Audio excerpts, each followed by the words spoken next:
Ótimo, muito bem. Então, estão me ouvindo bem, né?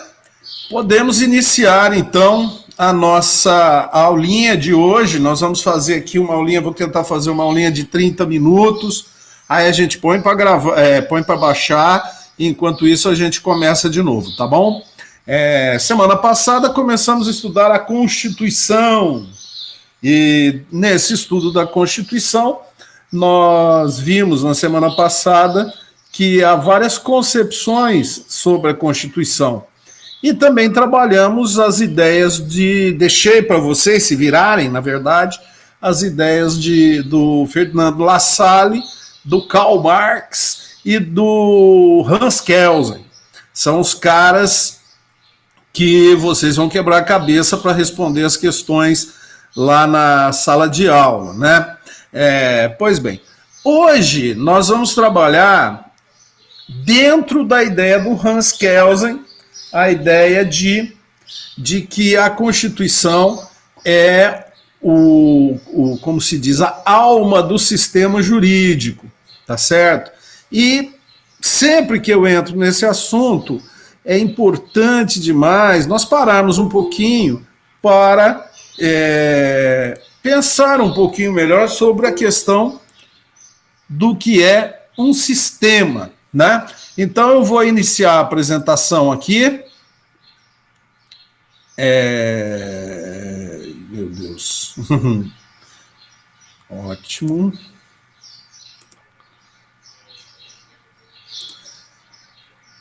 Iniciando aqui a apresentação. Por favor, diga alguma coisa para eu ver se chega aqui para mim.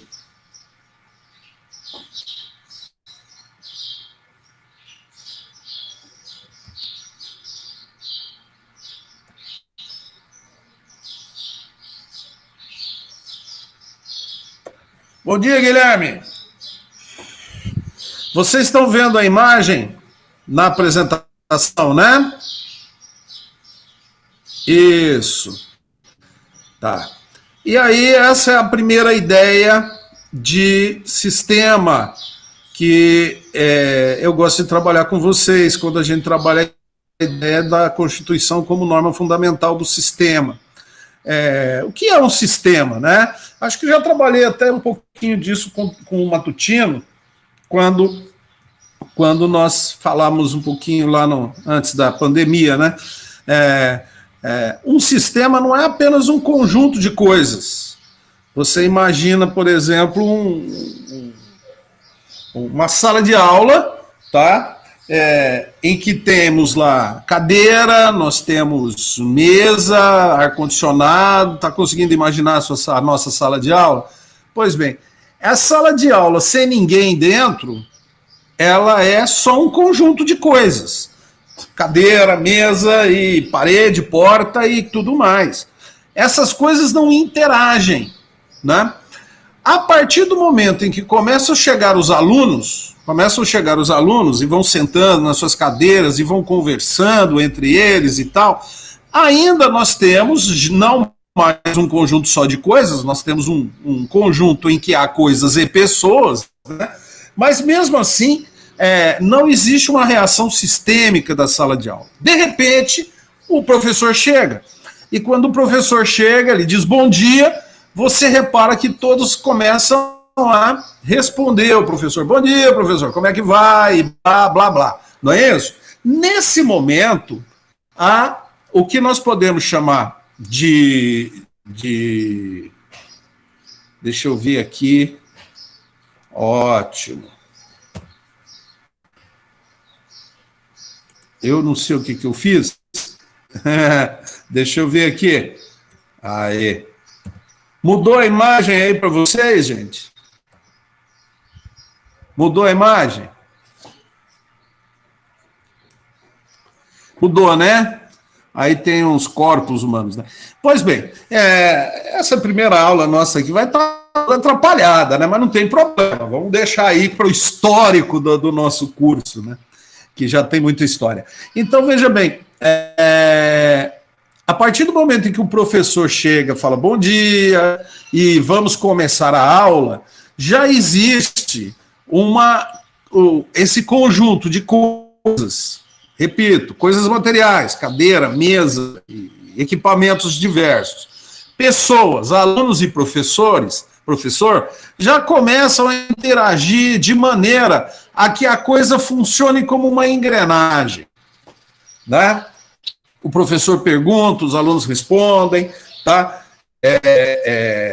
E aí nós podemos dizer que esse grupo está reagindo de forma sistêmica. É por isso que eu gosto de colocar essa imagem do corpo humano, porque quando você faz essa imagem do corpo humano, dá para explicar um monte de coisa ligada ao sistema jurídico. Por exemplo, nós temos o nosso corpo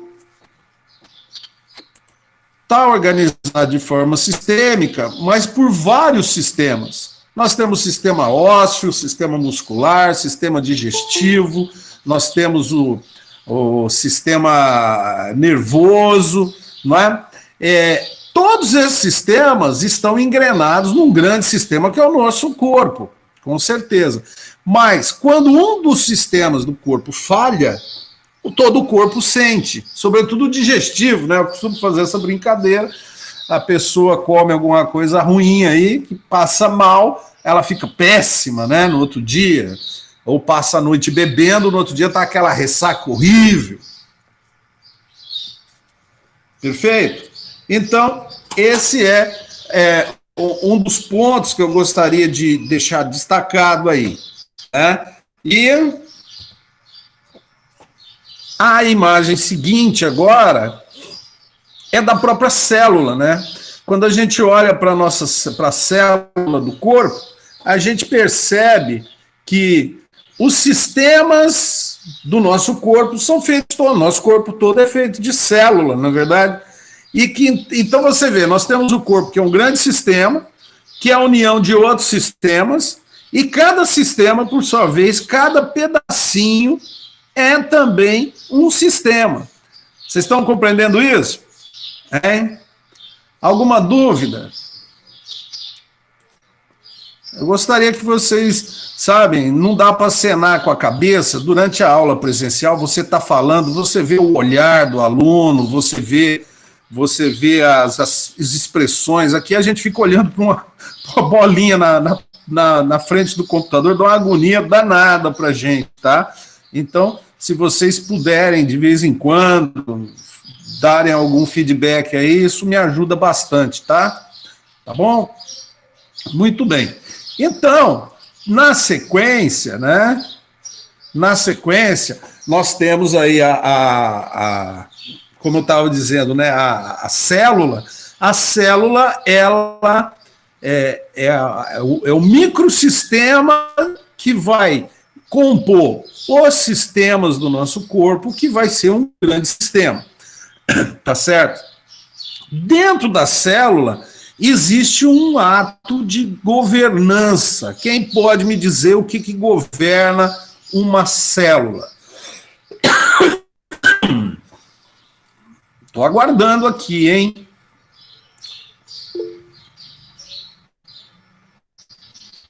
O núcleo, o Leonardo Gabriel disse, o núcleo da célula.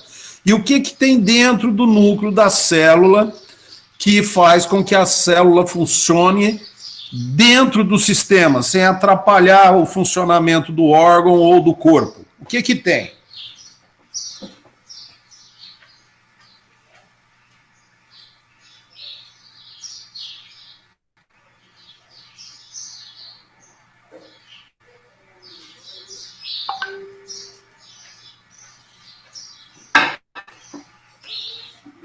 Isso, Leonardo, exatamente, o DNA. O que é o DNA? O DNA é o código genético. O DNA da célula, ele basicamente diz o que a célula é, para que ela serve e o que ela tem que fazer para ajudar o corpo a funcionar. Não é isso? Perfeito? Eu gosto de usar esse exemplo, por quê? Porque nós podemos fazer um paralelo com a Constituição. E dentro de várias concepções que nós trabalhamos de Constituição, uma delas é justamente a questão da Constituição ser o DNA do sistema jurídico. Ou seja, ela é que tem as ordens de comando, ela é que distribui os poderes e diz quem pode fazer alguma coisa, quem não pode fazer outra coisa, quem deve fazer, quem não deve fazer.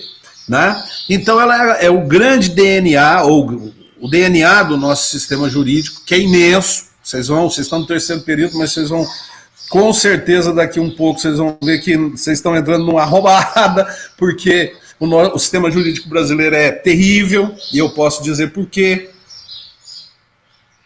Porque nós brasileiros, nós temos uma fé muito grande na lei, sabe?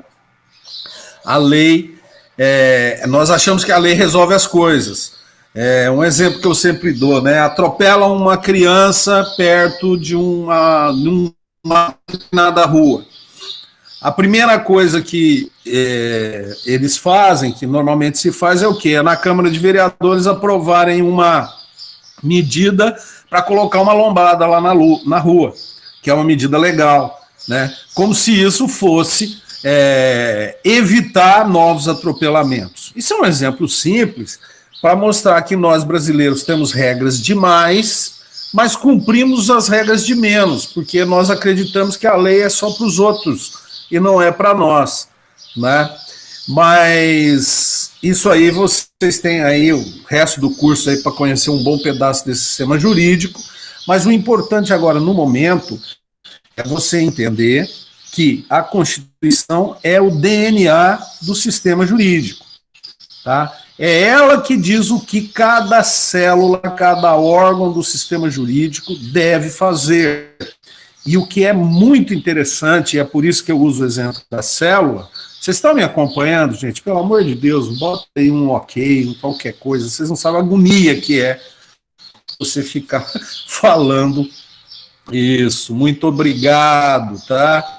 Isso. Ficar falando para uma máquina. Mas vamos lá, né? Então, a partir do exemplo da célula, eu posso perguntar para vocês, agora eu vou aguardar a resposta. O que é o câncer? O que é o câncer?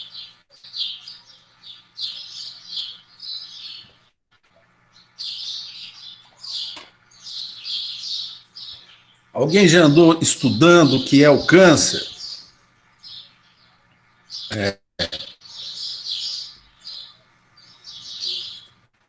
O duro é que eu fico pensando que o isso. Já estudou, Alisson?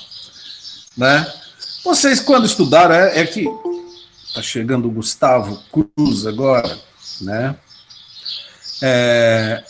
A gente, quando estuda o câncer, a gente descobre que o câncer nada mais é que uma célula, porque o nosso DNA, o nosso, o meu, o seu, de todo mundo que temos, né, pessoas únicas, a gente nasce de uma célula. Né?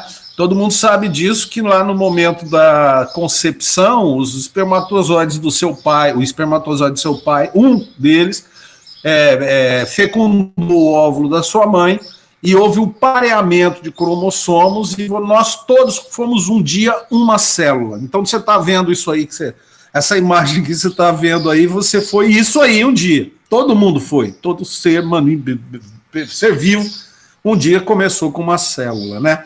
Então, essa célula inicial, ela começa assim, ó, você vai formar uma pessoa, essa pessoa vai crescer, se desenvolver e morrer. Esse é o nosso código genético, não é isso? Aí o que acontece? É que a Vivian está falando aqui, uma célula anormal, né? O que acontece com o câncer? Uma determinada célula do corpo, ela meio que desobedece, vamos usar essa expressão, ela meio que desobedece àquele mandamento inicial. Ela passa a trabalhar ou se comportar como se ela fosse outra coisa que não você. Ela não obedece mais o grande norte, né, o norteador do sistema, e começa a se multiplicar. E começa a crescer dentro da pessoa, E, nesse sentido, ela pode ser considerada o quê?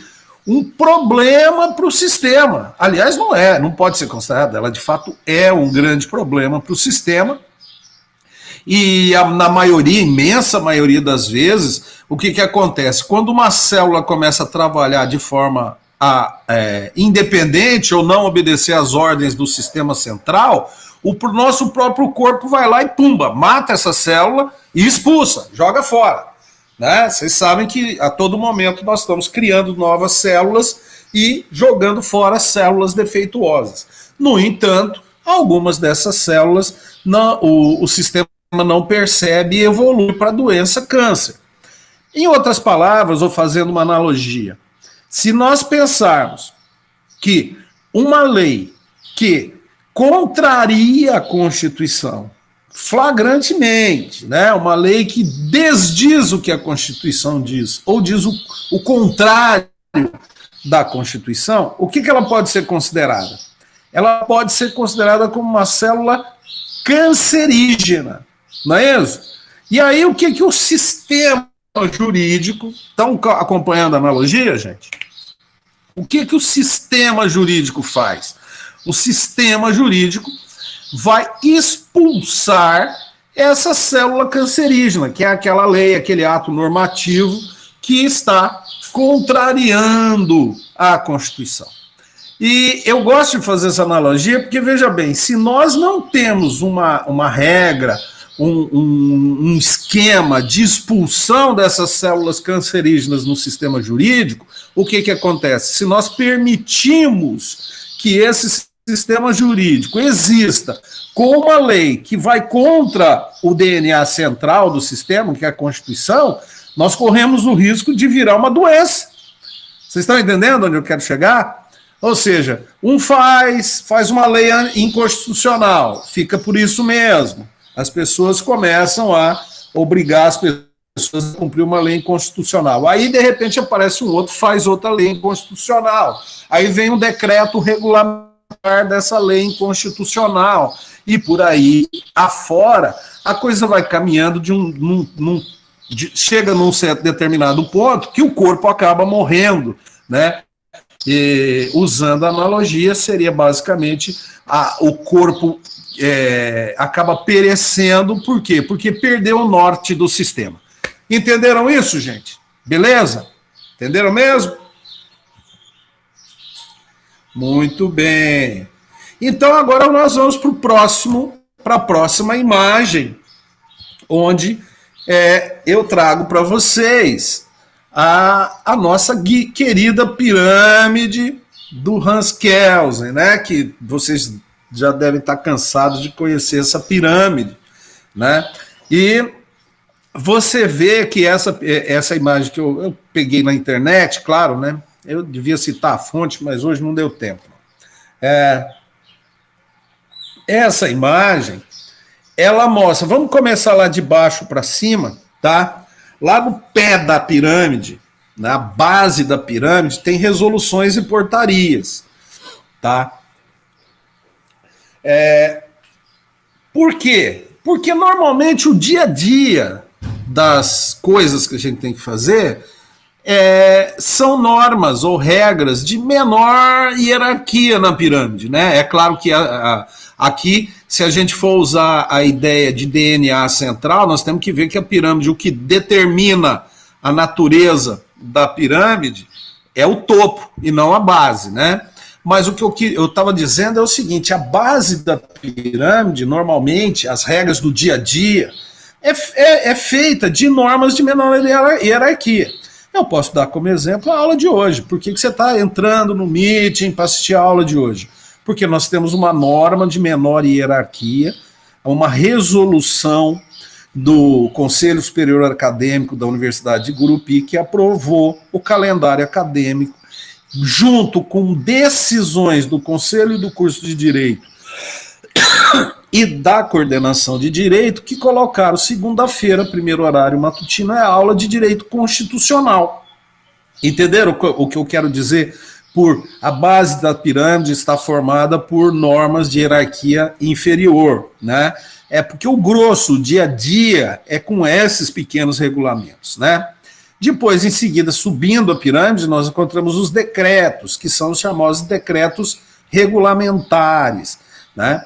Por quê? Porque nem sempre uma lei consegue estabelecer todas as normas, as regras necessárias para o seu devido cumprimento.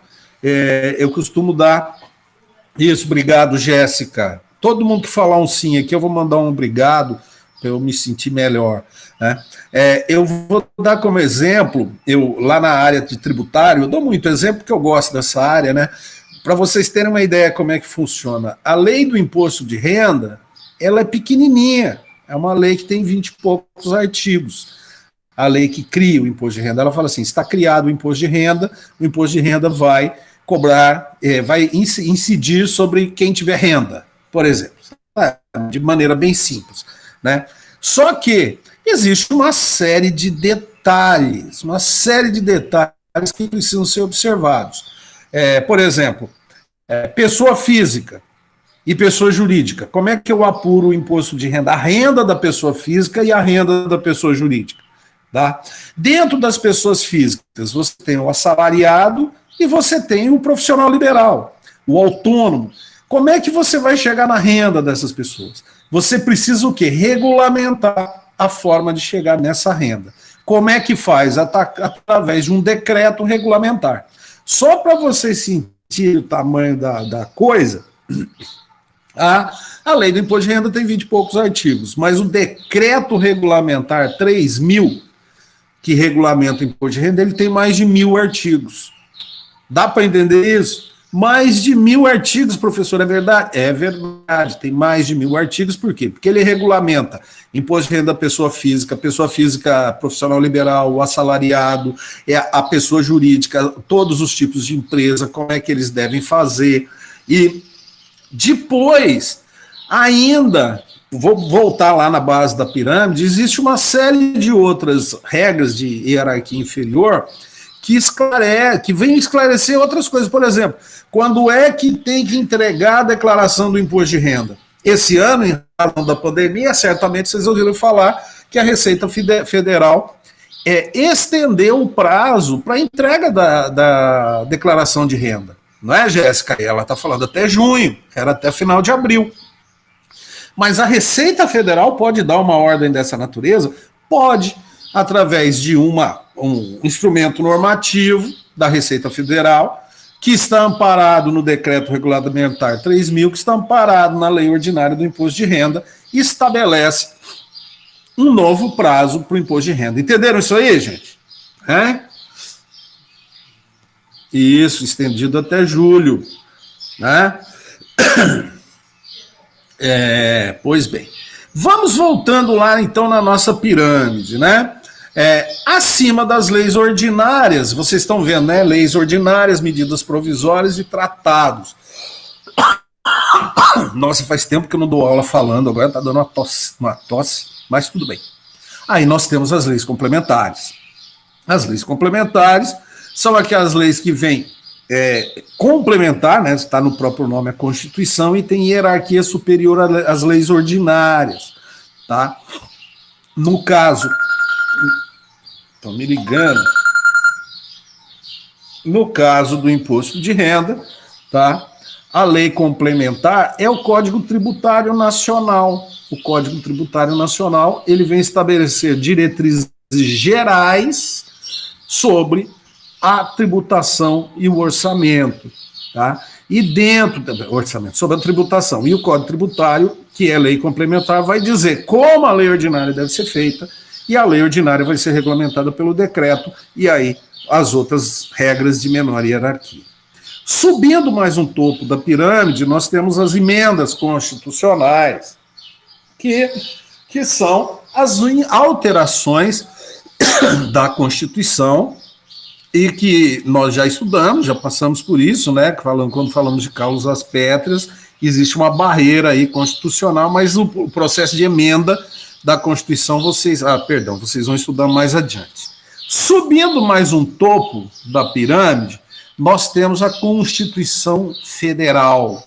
Constituição Federal e os tratados internacionais sobre direitos humanos. Vocês também já devem ter visto isso, que o nosso sistema normativo reconhece como tratados internacionais de direitos humanos que o Brasil fez parte, ou seja, o diplomata brasileiro foi lá e assinou o tratado, ele passa a ser incluído lá no artigo 5º da Constituição como garantia de direito fundamental, tá? E nesse sentido, ele atualmente, salvo engano, são 106 emendas, salvo engano. A última vez que eu vi a nossa Constituição, que eu precisei pegar a Constituição atualizada, paramos na emenda 106, tá? De transformação.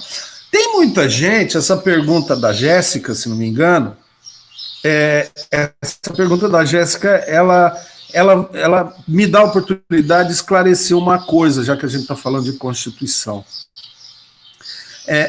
Uma crítica que a nossa Constituição recebe, e muita gente fala isso, diz assim, que a nossa Constituição é uma porcaria, porque ela é toda remendada.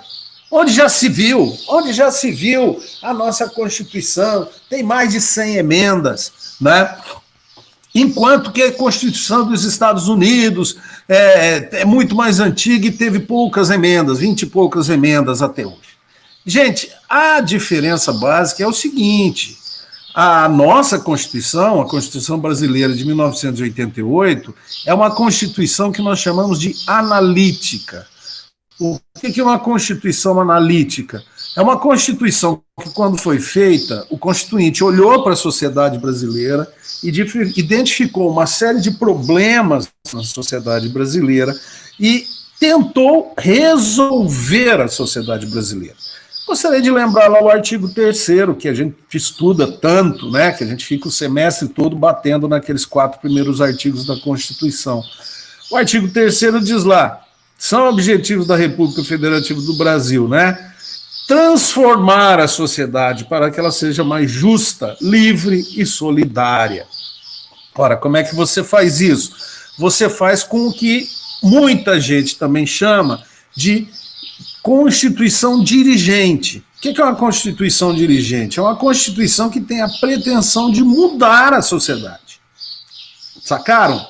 Então, nesse sentido, a nossa Constituição, eu costumo dizer, ela fala demais, né? E como a sociedade brasileira é complexa e cheia de problemas, então ela fala de muitos problemas brasileiros, né? Fala no meio ambiente, fala nos índios, fala na cultura, fala na educação, fala da ordem social, fala das relações de trabalho, fala das questões políticas, né? Ela não fica só naquela questão constitucional mesmo, ou seja, quem manda, até onde manda, quais são as garantias fundamentais, ela vai além, né? Ela fala até que o Colégio Pedro II é o Colégio Estadual Federal, né? Nós já até brincamos com isso em sala de aula. Então, o que acontece? Por falar demais, ela dá bom dia a cavalo, né? Na expressão popular. Quem fala demais dá bom dia a cavalo, ou seja, acaba errando demais. E isso faz com que o Congresso Nacional, em muitas oportunidades, tenha que refazer as regras, alterar as regras para adaptar à realidade social, né? Então, por isso que a Constituição brasileira tem tantas emendas. Não é porque ela seja ruim, de jeito nenhum, é que ela é diferente das constituições ditas sintéticas, como é a dos Estados Unidos. A Constituição dos Estados Unidos, ela diz basicamente quais são os direitos e garantias fundamentais, como é que é o sistema de governo, como é que eles se governam, ponto. O resto, eles deixam para as legislações dos estados, para a legislação ordinária federal, para os institutos, né, os acts, os atos normativos, que eles têm muitos, né? Então, quando precisa mudar alguma coisa, muda a lei ordinária, não precisa mudar a Constituição. Entenderam isso? Tá?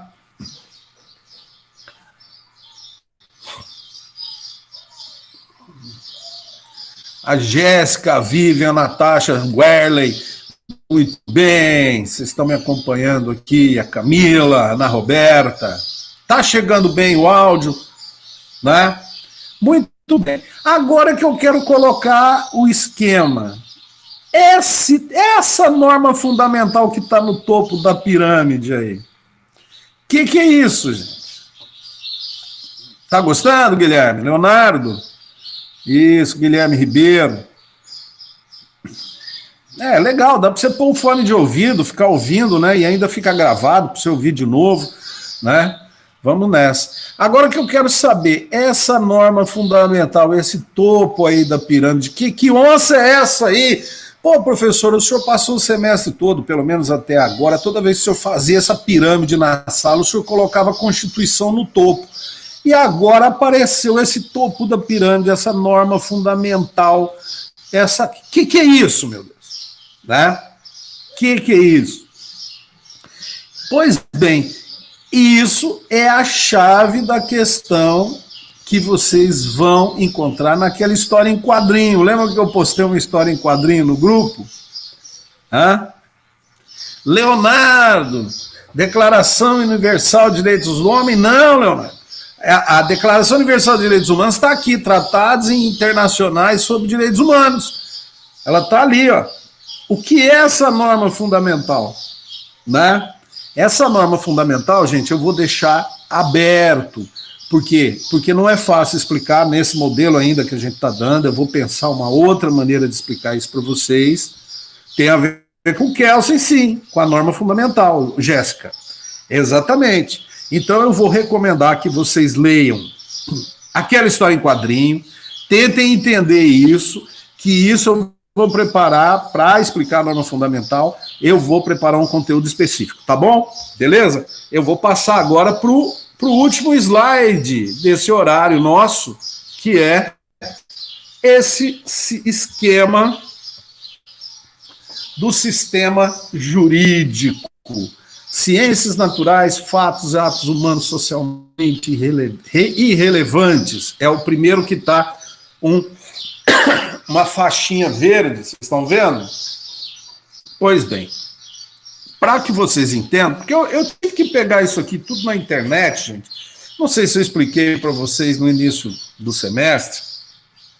Eu tinha tudo isso em PowerPoint, explicadinho, do meu jeito, tá? Só que entraram na minha casa e levaram tudo que eu tinha. Levaram meus dois computadores, eu tinha 2 notebooks, um para trabalhar, um que ficava em cima da minha mesa. E no dia que entraram na minha casa, o meu HD externo que fazia backup ainda estava em cima da mesa. Então eles levaram os 2 notebooks e o meu HD externo. Eles levaram 25 anos de trabalho do tio, né? E aí eu tô tendo que fazer tudo de novo. Como eu sou um cara perfeccionista, chato mesmo, então por enquanto eu ainda migrei para Linux, estou mexendo com Linux, estou aprendendo a montar as coisas em Linux ainda. Então fica um pouco sangue e fogo. O que é isso, Natasha?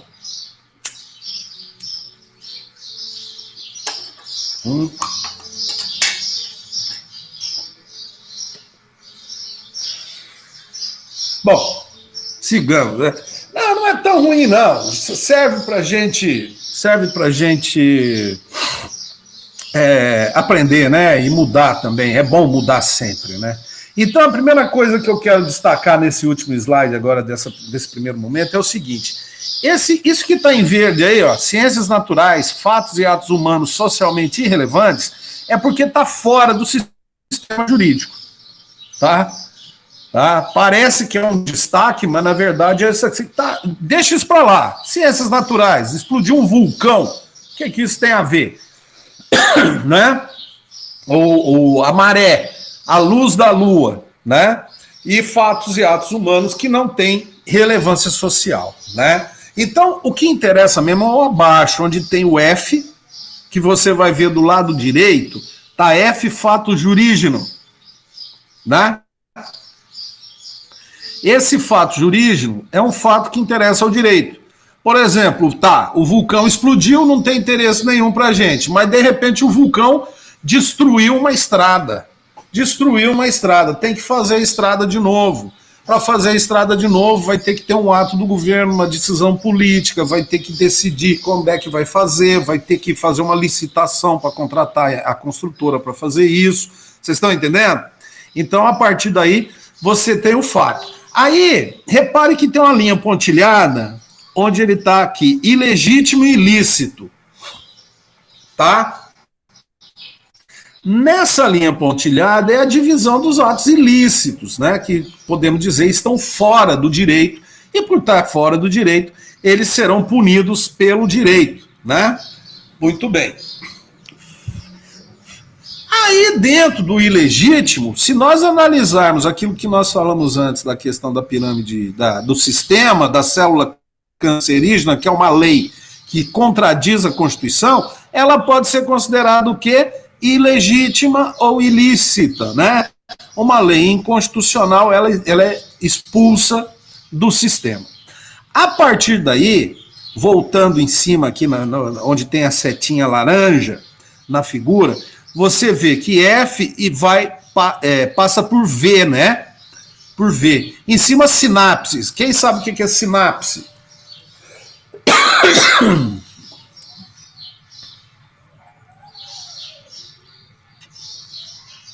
Bom, ninguém fala nada, tudo bem. Mas sinapse é a conexão dos neurônios dentro da nossa cabeça, dos órgãos, né? Tudo age por sinapse, né? Ou seja, é a conexão que existe de uma célula para outra, uma célula nervosa a outra. Vocês devem lembrar isso aí. Tá? E aí, essa ficha que eu peguei na internet, a pessoa que fez essa ficha coloca assim, consciência ética coletiva. Isso nós podemos chamar o quê? Moral geral do povo, né? Um extrato moral que gera uma consciência ética que dá aquela noção do que é certo e errado. Essa consciência ética coletiva vai ser representada no V, né? O V, o que é? É o valor. Ou seja, é a valoração dos fatos que é feita pela consciência ética coletiva. Essa consciência ética coletiva, né, nos estados democráticos de direito, ela acaba indicando o nascimento de princípios. Isso nós também já vimos. Vai passar uma moto aqui. Olha a moto passando. Beleza. Isso. Tchau, motinha. Essa consciência ética coletiva vai orientar a construção de princípios, não é isso? Nós já vimos isso em Teoria Geral do Direito, lá no início do semestre, né? Temos um universo moral, o universo moral constrói valores, esses valores orientam a construção de princípios. Por exemplo, né, um exemplo simples aqui, nós temos a consciência de que a vida é um bem. A partir da vida ser um bem, nós construímos o princípio da preservação da vida. A partir do princípio da preservação da vida, nós podemos colocar o Código Penal dizendo que quem matar alguém é uma coisa feia e não deve matar e vai para a cadeia. Não é isso? Perfeito? Ok? Muito bem. Adiante, Obrigado, Jéssica. Né?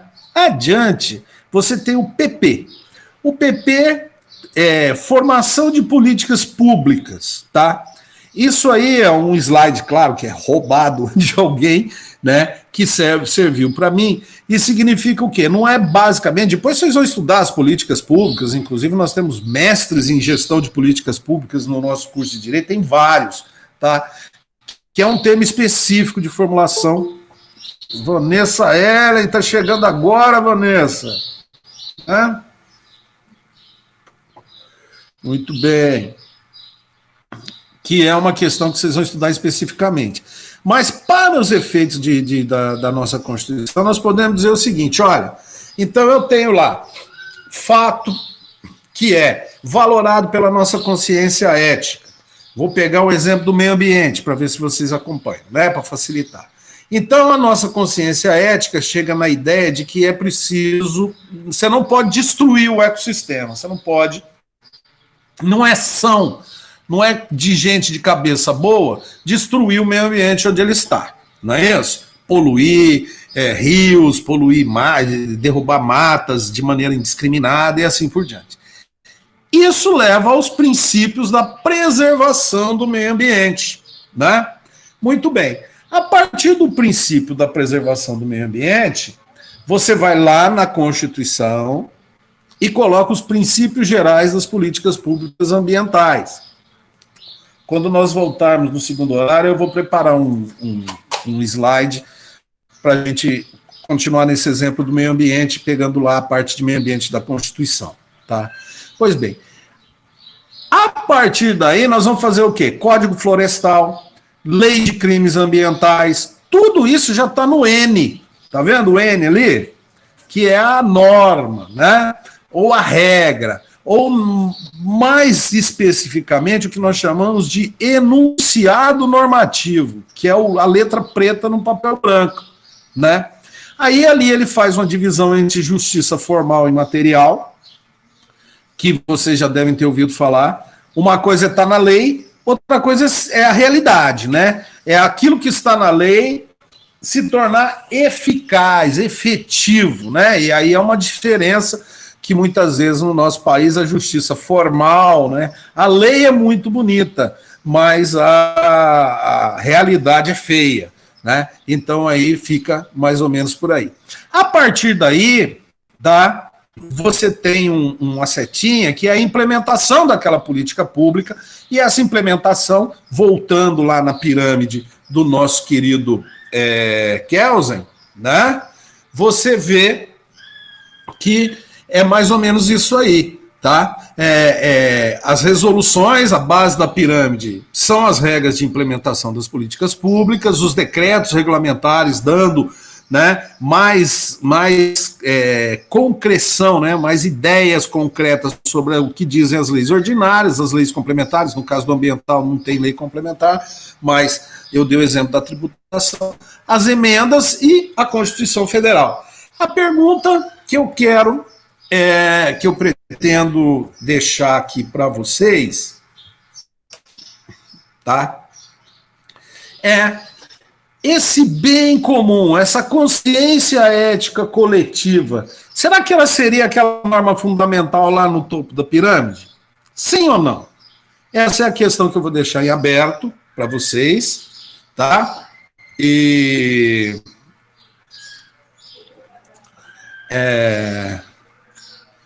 eu vou encerrar a apresentação agora, né? Aqui, deixa eu ver.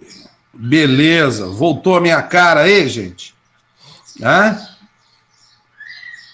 Muito bem. Então, agora, nesse momento, já deu mais ou menos uns 30, 40 minutos de aula. Eu vou pôr esse vídeo para gravar e a gente volta daqui uns 15, 20 minutos, a gente volta para o segundo horário, ainda falando sobre Constituição. Tá bom? Beleza? Gostaram? Será que a gente pode usar esse método mais vezes? O pessoal parece que está curtindo, né? Muito bem, então. Tá, joia. Então eu vou parar agora a gravação. Muito bem.